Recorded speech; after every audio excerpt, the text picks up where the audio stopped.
Hey guys, it's Callie here. At long last, High Strangeness Advent Calendar Day 1. Let me read you the back first. The High Strangeness Fragrance Calendar, the Bermuda Triangle Edition. They say it began with Columbus in 1492 while sailing uncharted seas. His crew watched in awe as the compass spun wildly. Strange lights danced on the horizon, and a fiery orb plunged into the Atlantic. What they couldn't have known was that they were witnessing the birth of a mystery that would baffle humanity for centuries, the enigma we now call the Bermuda Triangle. And now, Shave Cadet, it's your turn to investigate. On June 15th, open door number 1, the date that marks that first great mystery. Each day that follows, open the next door to reveal a new and true-life tale of Bermuda Triangle strangeness. There are 6 portals in total, each unlocking a fragrance inspired by the scent and atmosphere of its era, a sensory gateway to the unexplained. The goal of our first Bermuda Triangle edition is pure, unapologetic paranormal nostalgia, a tribute to those sleepless nights in the 70s and 80s when TV specials narrated by Leonard Nimoy or Rod Serling made your imagination burst with mystery. These were the monster classics of real life: vanishing ships, ghost lights, time warps, and otherworldly phenomena that captured the hearts of dreamers everywhere. Warning: to keep the magic alive, do not peek or skip ahead. Each door must be opened on its proper day to maintain the spell, the suspense, and the sense of wonder that makes this calendar truly otherworldly. So light your lantern, lather your brush, and prepare to drift into the fog of the unknown. Shave on, Shave Cadets. So finally, what I read you was from the back. So, what we're going to do is these videos are going to be kind of a two-parter. We're going to check these out first, and then we're going to come back in a few hours and do the after the dry down. So, now my understanding is that with this particular advent calendar, the 6 scents that are here, 3 of them are going to be homages, and 3 of them are going to be new scents. Also, there are no gourmands apparently with this set. Now, I like gourmands, but I understand that a lot of guys, it's not their thing. So, behind door number 1, check this out. Very, very cool labels. No name on it that I can see, but very cool label. We have a triangular guitar pick for the Bermuda Triangle, presumably, so that is very, very cool. And of course, we have our write-up. So let's get into this. This is the Ellen Austin homage to Luna Rossa Carbon by Prada. Top notes of bergamot, citrus, lavender, and geranium. Middle notes of floral, lavender, marine, and spice. Bottom notes of amber, musk, wood, earth, and patchouli.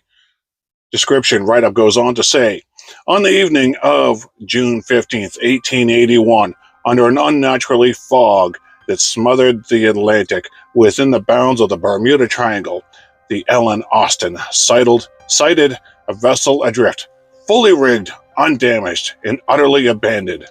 As a boating party crossed over, some later accounts claimed they found resting silently upon the deck a small black cube, cold to the touch and without seam or marking.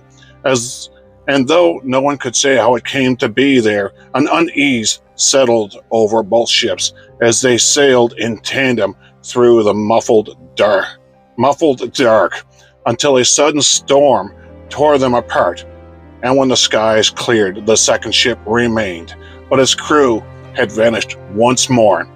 As if taken by the same unseen force, And in the most chilling tellings, the cube itself was said to be gone as well, leaving behind only the Ellen Austin, whose own fate would soon be drawn into the same silent mystery, another name added to the ledger of vessels that entered those waters and were never seen again. Fun fact, before it became the Ellen Austin, the ship sailed under the name Meta. Coincidence? So, let's see what we have. Ooh, that's really interesting. Again, we're going to apply the splash to the back of my hand, gives you my first impressions, and then come back in a few hours after a bit of a dry down and let us see what it's all about.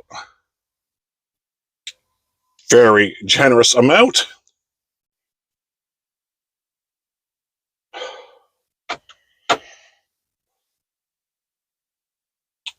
That is definitely a really nice cologne. Yeah, I get that citrus. Yeah. The bergamot, the musk, the very light florals. This is definitely not a gourmand. It's not a scent I'm familiar with, but it's definitely a musk. And wow, it's not heavy, it's not super light, it's somewhere in the middle. It's definitely masculine, definitely gentlemanly, definitely, for maybe a lack of a better way to word it, very corporate, maybe, if that makes any sense. Yeah, this is different. I really like this. So anyway, guys, we're going to sit on this one for a few hours. So we're going to come back and then we're going to do a post or after the dry down and tell you more about what I think about it. So hang on, guys. We're coming right back at you. So, guys, we're back. It's been a few hours. Some colognes, I find that when you first put them on, they're very intense. They're very punchy. They're very bold. And I would dare say hard-edged. But after a few hours, they start to smooth down. The intensity comes down. They become more rounded. They become more warm. And such is the case with this one. I really find I still get that wonderful musk, but now I'm getting the hints, the sweetness, the warmth of like the amber. The really light florals are coming through. Like I said, that boldness, that intensity, that hard-edged, that, I don't know, toothiness is toning down. Again, I find it a little too intense at the beginning, but after a few hours, and again, now it's becoming more of a subtle elegance. And not being familiar with the original from Prada, still very masculine. Again, you're getting that spiciness, but you're also now picking up that warmth and the subtle sweetness of the amber and the light florals, and I'm really enjoying that part of it. So, this is my experience with day one of the Bermuda Triangle Advent Calendar. So, come back tomorrow for day two. Thanks, guys.